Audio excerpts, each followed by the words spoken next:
Hello students, welcome to EPG Pathshala. I am Dr. Himanshu Arora from Department of Anthropology, University of Delhi. Today I am going to speak on the module Psychological Aspects of Anthropology from the paper Applied Anthropology. First of all, we look into the learning objectives of this module. They are the course to provide an introduction to the field of psychological aspects of anthropology. It includes the basic concept of psychological anthropology, social psychology, and psychosocial adaptation.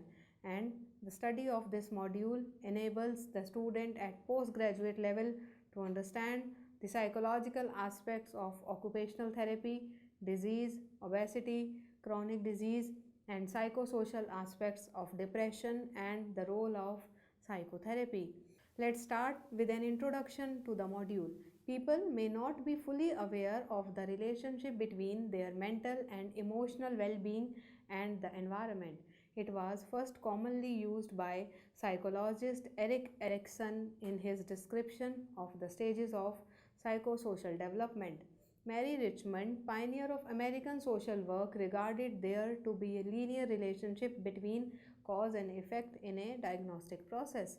In 1941, Gordon Hamilton renamed the 1917 concept of social diagnosis as psychosocial study. Psychosocial study was further developed by Hollis in 1964 with emphasis in treatment model. It is contrasted with diverse social psychology, which attempts to explain social patterns within the individual. Problems that occur in one's psychosocial functioning can be referred to as psychosocial dysfunction or psychosocial morbidity. This refers to the lack of development or diverse atrophy of the psychosocial self, often occurring alongside other dysfunctions that may be physical, emotional, or cognitive in nature.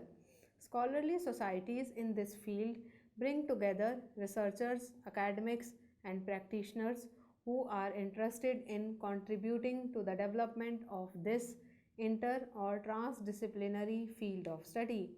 There are organizations such as Transcultural Psychosocial Organization, United Nations High Commissioner for Refugees, Association for Psychosocial Studies, etc.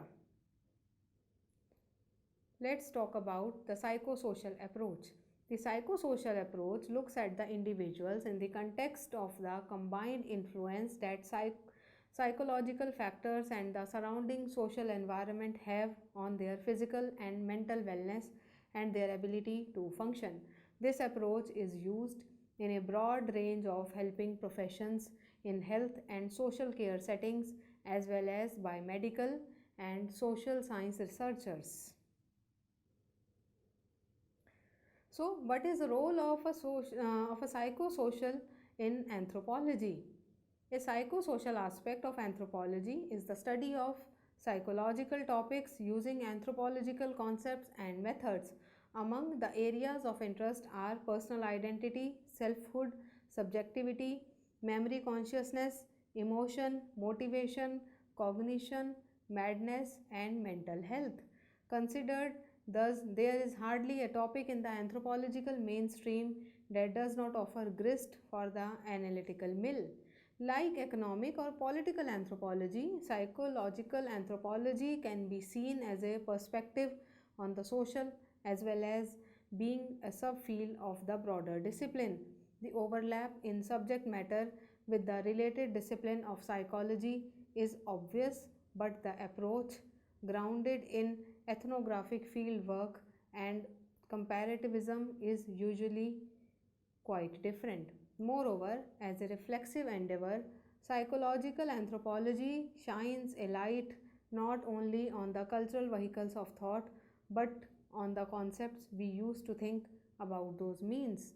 Psychosocial or psychological anthropologists are concerned, for example, not merely with emotional practices in diverse cultures but in the shape and cross cultural validity of the concept of emotion.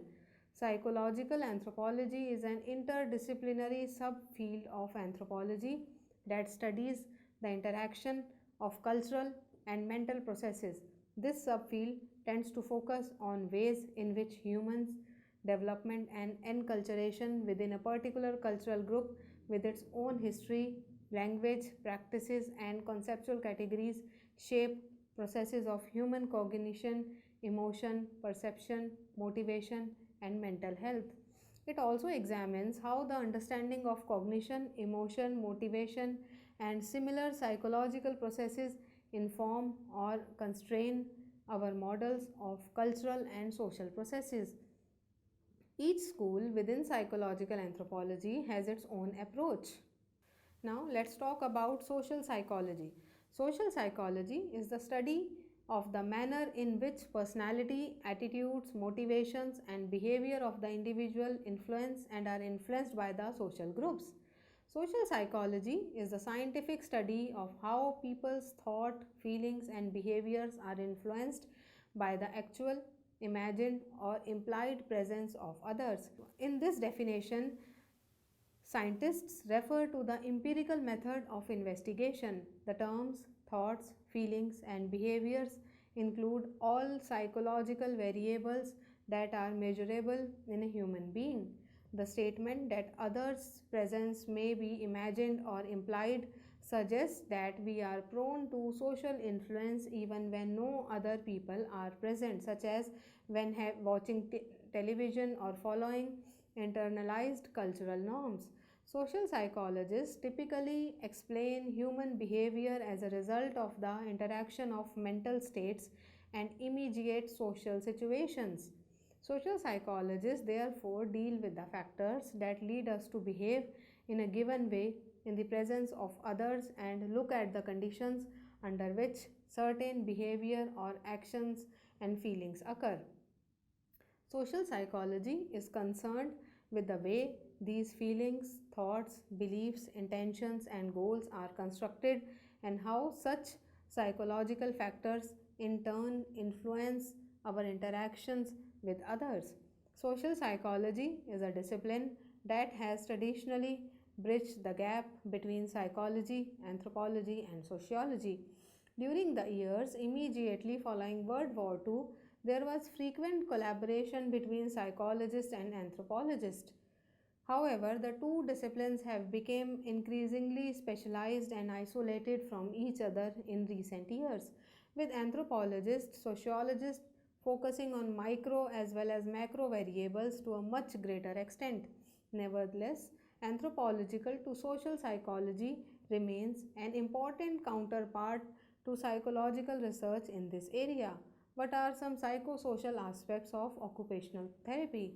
Psychosocial dimensions of human performance are fundamental to all aspects of occupation and occupational therapy with every client and across all practice setting. Occupation is defined as activities of everyday life named, organized and given meaning by individuals and a culture.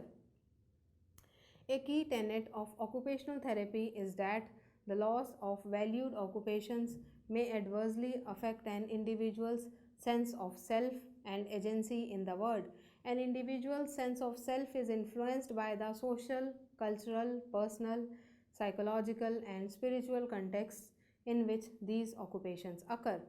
Its psychosocial aspect is found pertaining to intrapersonal, interpersonal, and social experiences and interactions that influence occupational behavior and development.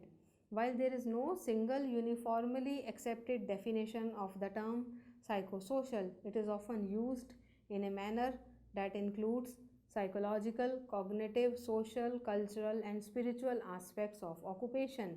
Some key concepts in the psychological area of occupation includes meaning, purpose, motivation, symbolic aspects of occupation, relationships, roles, and unconscious dynamics that may influence occupational behavior.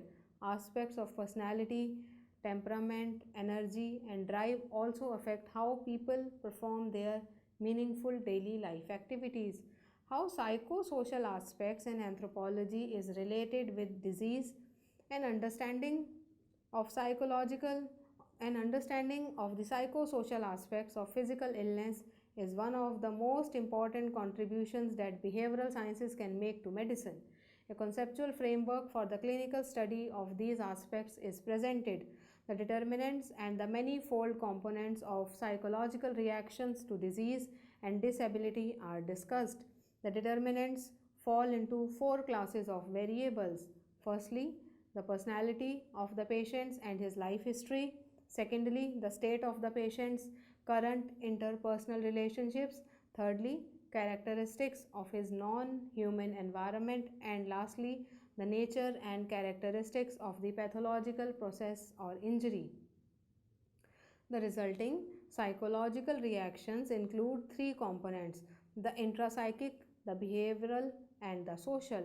To understand how the patient experiences his illness and copes with it is one to understand how the patient experiences his illness and copes with it, one has to know that all aspects of his disease mean to him and what responses to his complaints he obtained from other persons, including health professionals. Psychosocial factors influence the course and outcome of every illness, and it is imperative that their evaluation should be a part of medical diagnosis and management. After discussing the psychosocial aspects of disease, let's talk about the psychosocial aspects of obesity. Obese patients have many physical limitations and much psychiatric burden to overcome. Several studies have shown that the prevalence of psychiatric morbidity in the obese is similar to those with normal weight. However, in obese patients seeking treatment, there is an increased prevalence of psychiatric morbidity, most commonly depression. It is difficult to separate the effects of depression on obesity, and on the contrary, the neuroendocrine changes associated with stress and depression may cause metabolic changes that predispose and perpetuate obesity. The stigma associated with obesity causes bullying in school as well as childhood psychiatric morbidity. Education of society, starting with schools and including healthcare professionals, will reduce bias and stigma as well as assist this vulnerable group of patients to seek help for their obesity and many problems that come with it. Given that by the year 2025, obesity will be the world's number one health problem, with the US leading the way, it is very important that we pursue preventive measures as well as encourage research for treatments of obesity. Psychosocial issues are an understudied yet important concern in the overall health of patients. Stress is a concomitant of chronic illness and its treatment and may have meaningful influences on psychological and medical outcomes. There is a direct influences on psychopathology, social support, family issues, culture, and socioeconomic status on patients treated. Depressive affect and decreased perception of social support have been linked with mortality in several studies of patients.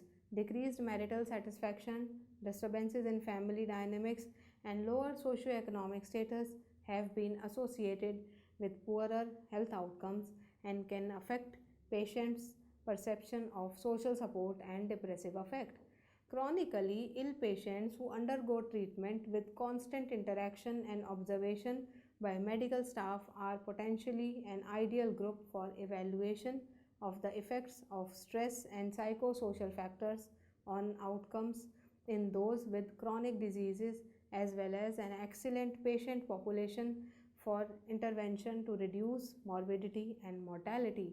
These interactions between potentially modifiable psychosocial risk factors for disease and medical aspects of illness form a paradigm for the study of interventions related to adjustment to chronic illness in the ill or the patient population. Now, let's discuss some psychosocial aspects of people living with HIV or AIDS. Psychosocial aspects of people living with HIV or AIDS and their responses shows that besides identifying particular issues like fear, loss, grief, hopelessness, and helplessness syndrome, guilt and self esteem, anxiety and depression, denial, anger, aggression, and suicide attempts are also identified. The objective is also to analyze the spiritual needs, discrimination, and stigmatization of HIV positive people. Special remark is directed towards children as a most vulnerable group, especially in the situation when they are orphaned and need to cope with the dead and dying. Discussion on HIV or AIDS is in many third world countries still accompanied by taboo, misunderstandings, shame, guilt, and rejection. Culturally conditioned silence about sexuality, sexual behavior conceals risky sexual behavior and sexual abuse, and especially sexual abuse of children. Due to cultural, religious, and legal aspects of the topic is HIV or AIDS, death, sexuality, the discussion is led only by a small group of experts. Rejection or lack of awareness about HIV or AIDS significantly limits the ability of effective and decent care for HIV positive people and their families. It is very important to speak about HIV or AIDS loudly, to speak about the feelings and reactions of people living with HIV or AIDS. So, what's the anthropology of these psychosocial responses? People living with disease or disorder feel uncertainty and they have to cope with the situation. Feelings of insecurity have its origin in the fear from the upcoming future, and the people focus on their families and their job. They feel even more uncertain and are more concerned because of the quality of life and life expectancy, as well as the treatment's outcome and the reaction of the society. All concerns are unpredictable and therefore they should be discussed. Above all, positive thinking and faith is recommended. The situation is very special for children who have lost their family and home. The disease or disorder child must react to this uncertainty and make several decisions to adapt to the current situation. Even if it seems that the child does not react at all, it can be the very adaptation to the illness by denying it. People begin their adaptation process from the day they learn about it. The daily life reflects the tension between uncertainty and coping with the situation. It is the tension which raises a lot of psychosocial responses of bigger and smaller intensity. Now, let's talk about the psychosocial assessment and intervention. Psychosocial assessment considers several key areas related to psychological and social functioning and the ability of supporters.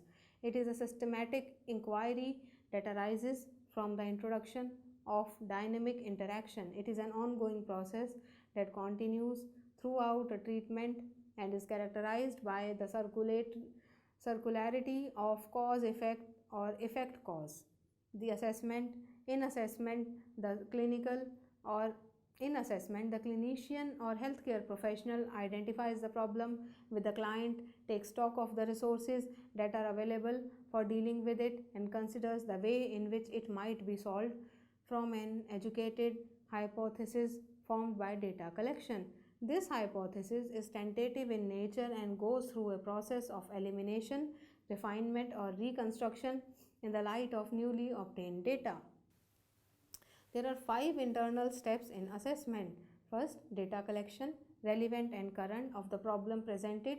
Secondly, integrating collected facts with relevant theories.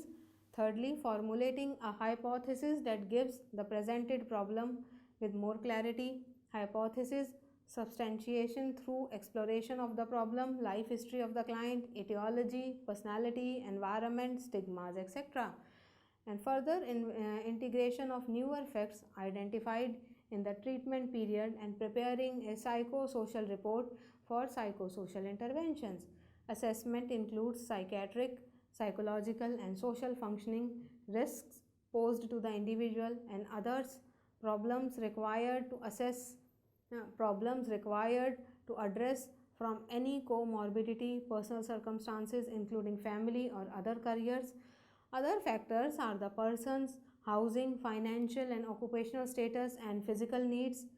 Assessments, when categorized, it particularly includes life history of the client that include data collection of living situation and finances, social history and support, family history, coping skills, religious or cultural factors, trauma with systemic issues, or abuse and medico-legal factors. So, what are the psychosocial aspects of depression and the role of psychotherapy? The psychosocial aspects of depression are considered with respect to psychological factors, that is, thinking, personality, coping style, and social factors like family, relationships, employment, life events. Etiological or mechanistic controversies are only acknowledged as the purpose of this review is to underscore the wide variety of psychosocial complications that can occur during a depressive episode. The potential role of psychotherapy in the treatment of mood disorders are considered. Results regarding the efficacy of behavioral therapy, cognitive therapy, and interpersonal psychotherapy in the treatment of unipolar, non psychotic, adult depressed outpatients are helpful and considerable. After discussing so much about psychosocial aspects related to different parameters, let's talk about the psychosocial adaptation. Psychosocial adaptation is a process a person experiences in order to achieve good fitness in person environment congruence known as adjustment, a state of wisdom oriented activities, and psychosocial equilibrium. Psychosocial support is the provision of psychological and social resources to a person by a supporter intended for the benefit of the receiver's ability to cope with the problems faced. The allocentric principle within social relationships that promote health and well being moves individuals to aid victims of terminal illness, disaster, war, catastrophe, or violence to foster resilience of communities and individuals. It aims at easing resumption of normal life, facilitating affected people's participation to their convalescence, and preventing pathological consequences of potentially traumatic situations. This might extend in forms of informational and instrumental support. Now, let's summarize the module with some key points. People may not be fully aware of the relationship between their mental and emotional well being and the environment. It was first commonly used by psychologist Erik Erikson in his description of the stages of psychosocial development. Mary Richmond, pioneer of American social work, regarded there to be a linear relationship between cause and effect in a diagnostic process. In 1941, Gordon Hamilton renamed the 1917 concept of social diagnosis as psychosocial study. Psychosocial study was further developed by Hollis in 1964 with emphasis in treatment model. The psychosocial approach looks at individuals in the context of the combined influence that psychological factors and the surrounding social environment have on their physical and mental wellness and their ability to function. A psychosocial aspect of anthropology is the study of psychological topics using anthropological concepts and methods. Psychosocial or psychological anthropologists are concerned, for example, not merely with emotional practices in diverse culture, but in the shape and cross cultural validity of the concept of emotion. Psychological anthropology is an interdisciplinary subfield of anthropology that studies the interaction of cultural and mental processes. Social psychology is the study of the manner in which personality, attitudes, motivations, and behavior of the individual influence and are influenced by the social groups. Social psychology is the scientific study of how people's thought, feelings, behavior are influenced by the actual, imagined, or implied presence of others. Psychosocial dimensions of human performance are fundamental to all the aspects of occupation and occupational therapy with every client and across all practice setting. Occupation is defined as activity of everyday life named, organized and given meaning by individuals and culture. An understanding of the psychosocial aspects of physical illness is one of the most important contributions that behavioral sciences can make to medicine. Obese patients have many physical limitations and such psychiatric burden to overcome. Psychosocial issues are an understudied yet important concern in the overall health of patients. Stress is a concomitant of chronic illness and its treatment and may have meaningful influences on psychological and medical outcomes. Psychosocial aspects of people living with HIV or AIDS and their responses shows that Besides identifying particular issues like fear, loss, grief, hopelessness, and helplessness syndrome, guilt and self esteem, anxiety and depression, denial, anger, aggression, and suicide attempts are also identified. People living with disease or disorder feel uncertainty and they have to cope with the situation. Psychosocial assessment considers several key areas related to psychological and social functioning and the availability of supports. The clinician's comprehension and the set of judgments about the client's situation, the assessment through a theory of each case predicts the intervention. The psychosocial aspects of depression are considered with respect to psychological factors and social factors. Psychosocial adaptation is a process a person experiences in order to achieve good fitness in person environment congruence, known as adjustment, a state of wisdom oriented activities, and psychosocial equilibrium. Thank you.